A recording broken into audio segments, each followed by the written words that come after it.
90년생의 기상천외 한 재테크를 눌러주셔서 감사합니다.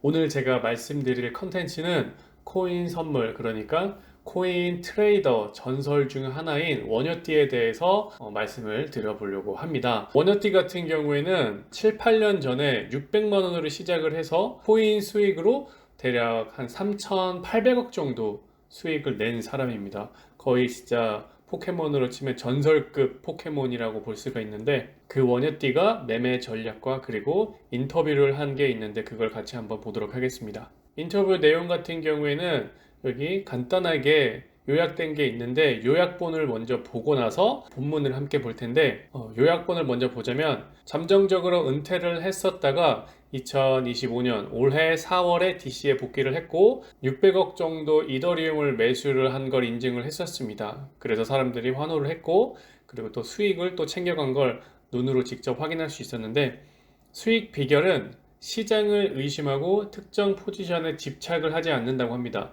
그리고 리스크는 30% 정도 넘어가면 무조건 손절하는 그런 형태로 진행을 했던 것 같습니다. 최근 관심사는 삶을 즐기고 연애를 하고 자기계발 그리고 트레이딩을 한다고 하고, 스타일은 저배율 차트 매매를 진행을 하고 국제 뉴스를 참고하고 기술 분석을 좀 중점적으로 한다고 하고, 리스크 관리는 자산 대비 비율로 생각을 합니다. 그래서 레버리지는 1.5배에서 2배 정도로 정말 저배율로 진행을 하고요.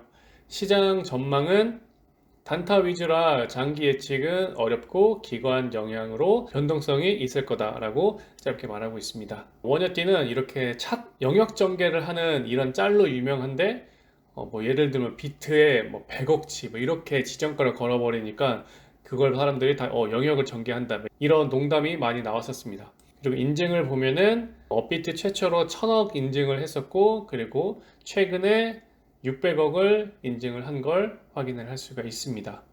600억의 1%니까 1%만 해도 이게 정말 큰 돈인 걸 확인을 할 수가 있는데, 정말 감이 안 잡힐 정도입니다. 그러면 이제 본문을 보기 전에, 원효띠가 코인 선물을 해서 이렇게 진짜 급성장을 하고 엄청난 수익을 얻었는데, 코인 선물은 어떻게 시작할까라는 그런 사람분들이 많이 계세요. 사실 코인 선물은 많이 좀 경험을 해본 사람들이 대부분 하긴 하는데, 그래도 조금이라도 한번 사고 팔고 싶다 하시는 분들은 먼저 이 절차를 따르면 될 것 같아요. 먼저 글로벌 거래소에 가입을 하면 되는데, 가장 큰 거래소 중 하나인 바이빗이랑 그리고 OKX가 있습니다. 그리고 추천 링크를 통해서 가입을 해야만 수수료 할인이 되기 때문에 이 부분 참고해 주시고요. 선물 거래소 가입 절차는 이 링크를 통해서 말했듯이 바이비트와 OKX 거래소를 가입을 합니다. 가입은 구글 메일을 통해서 가입을 하시고 비밀번호 설정하고, 그리고 레퍼럴 코드를 꼭 확인을 하시고요. 다음은 KYC 인증을 해야 합니다. KYC 인증은 여권이나 주민등록증이나 운전면허증을 통해서 진행을 하시면 됩니다. 다음은 2단계 보안을 설정을 해야 되는데, 일반적으로 구글 OTP를 많이 하고요. 구글 OTP를 다운받고 진행을 하시면 됩니다. 그리고 거래소를 만든 뒤에는 업비트나 빗썸에서 테더를 매수를 하고 테더를 바이비트나 OKX로 보내서 거래를 시작을 하시면 됩니다.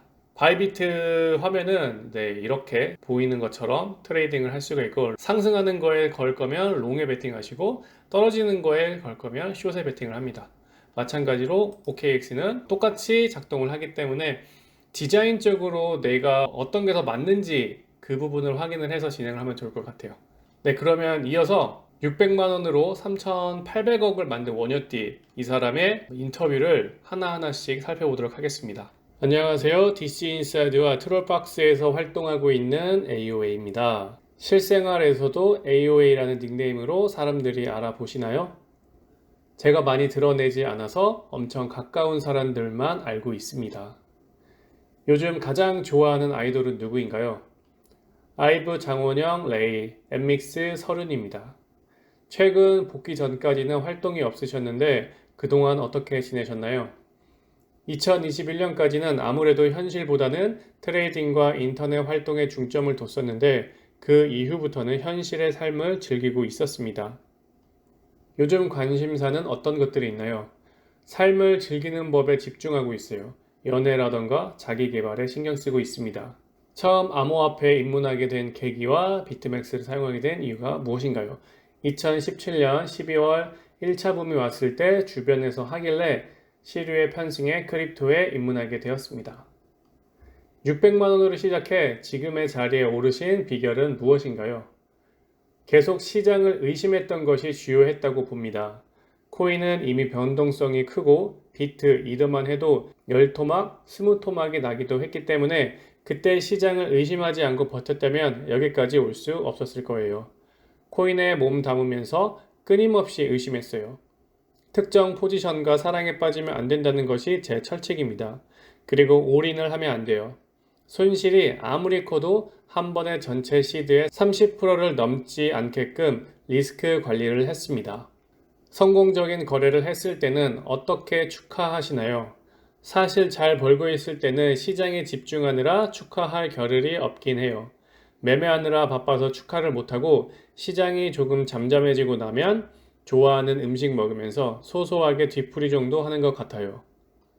가장 비싼 소비와 후회한 소비가 무엇인가요? 비트코인이요. 큰맘 먹고 하이엔드 서비스나 제품을 구매했을 때 후회를 했던 것 같아요. 가성비가 급격하게 떨어지기 때문에 서비스나 제품에 있어서 최고 하이엔드 쪽은 지향하는 편이에요. 트레이딩 성공 이후 가장 달라진 점은 무엇인가요?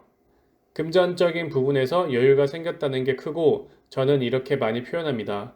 자산이 많아졌다고 행복의 최대치가 늘어나거나 그러진 않는 것 같아요. 그런데 행복의 최소치는 많이 올려주는 것 같아요. 불행할 일이 많이 없어졌다는 게 좋은 것 같아요. 매달 10%, 20% 정도 수익이 났기 때문에 어느 시점을 꼭 짚기는 어렵지만 2018년 말쯤 큰 하락장이 와서 비트가 3,000불까지 내린 적이 있는데 그때 살아남고 수익을 냈을 때 이걸 계속 해도 되겠다는 느낌에 안정감이 들었어요. 트레이딩에서 가장 큰 실수는 무엇이었고 어떤 교훈을 얻으셨나요? 제가 사실 비트 이더를 제외한 다른 코인에 대해서는 타율이 낮은 편이에요. 이거는 스스로 자각을 하면서도 욕심에 사로잡혀 야금야금 손실을 봤던 것들이 후회되긴 하네요. 교훈을 얻어도 계속 같은 실수를 반복하는 것 같아서요. 주변 친구나 가족은 당신의 성공을 어떻게 생각하나요? 그들이 저를 어떻게 생각하는지 받아들이는 건 제 태도에 달려 있다고 생각해요. 그래서 제가 최대한 과시를 안 하려고 많이 노력해요.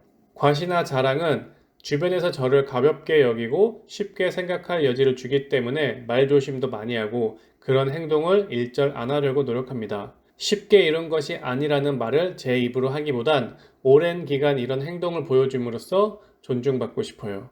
하지만 저도 자랑 욕구는 있다 보니 현실보단 인터넷상에서 가름하고 있습니다. 온라인에서 터무니없다고 생각한 루머가 있다면요? DC인사이드와 트롤박스 외에 유튜브, 트위터, 인스타 등 타 사이트에서는 일절 온라인 활동을 하고 있지 않습니다. 거래소 아르바이트도 아니고요. 제가 올린 글이 아닌데 고액의 인증이나 삼성전자 주식 구매 등 자극적인 주제는 사실 여부와 상관없이 순식간에 기정사실화되어 퍼지더라고요. 생각보다 신빙성이 떨어지는 기사들도 많다는 걸 깨달았어요. 평소 거래 프로세스를 소개해 주세요. 저 배율 차트 매매가 기본이에요. 2021년부터 제도권에 편입이 되면서부터 증시와 상관관계가 높아지다 보니 스스로 정확도가 많이 떨어진 것 같아서 최근에는 국제 뉴스 같은 것도 참고하고 있습니다. 기술적 분석을 선호하는 이유는요? 제가 옛날부터 소식보다 차트 분석을 중요시했던 이유는 시장을 뒤엎을 만한 호재나 악재는 개인이 정보를 먼저 입수하거나 알아채기가 힘들다고 생각하고 시장이 불안할 때는 뭔가 중립적인 소재나 호재로 비칠 수 있는 소재가 뜨더라도 내려가는 경우가 많고 상승 압력이 큰 장에서는 어떤 악재가 뜨더라도 상승이 일어나는 경우가 빈번하기 때문에 기술 분석을 더 중시했던 것 같습니다. 큰 자산을 운영하면서 오는 압박감은 어떻게 관리하시나요? 사실 저는 액수 그 자체보다는 자산 대비 비율로 생각하려고 해요. 시드가 1,000억 원일 때 100억치 매수할 때보다 시드가 3천만 원일 때 1,000만 원어치 매수하는 게 더 떨렸어요.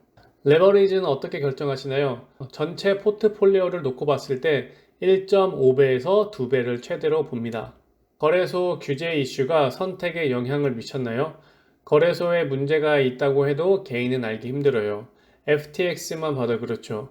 맹목적인 믿음보다는 어떤 거래소도 문제가 생길 수 있다고 가정해서 한 곳에 큰 비중으로 예치해 두지 않아요. 아서 헤이즈를 만나본 적 있나요? 만나고 싶으신가요?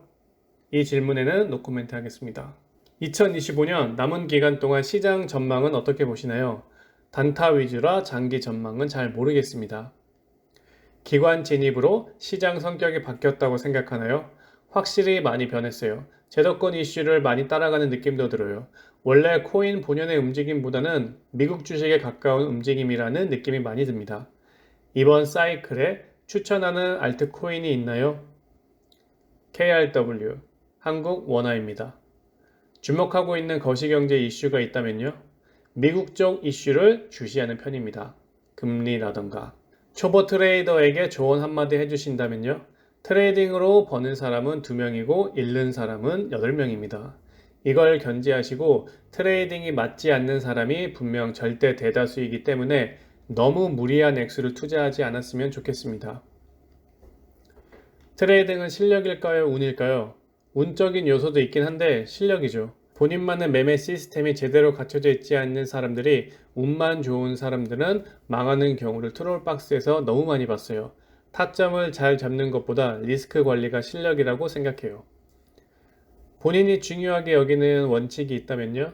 원칙 중요합니다. 타점 잡는 원칙은 시장 메타에 따라 변한다고 생각해요. 변하지 않는 한 가지가 리스크 관리라고 생각합니다. 계속해서 트레이딩을 하게 만드는 원동력은 무엇인가요? 랭킹 올리는 느낌으로 나아가는 것 같아요. 자아 실현의 느낌도 있고요. 트레이더가 아니었다면 어떤 일을 했을 것 같나요? 상상이 가지 않아요. 장기적인 목표는 무엇인가요? 가정 꾸려서 행복하게 사는 게 장기 목표라고 할 수 있을 것 같아요. 사람들에게 어떤 사람으로 기억되고 싶으신가요? 수많은 유혹 속에서도 현명할 수 있었던 사람으로 기억되고 싶어요. 요거트 뚜껑 핥아 드시나요? 네.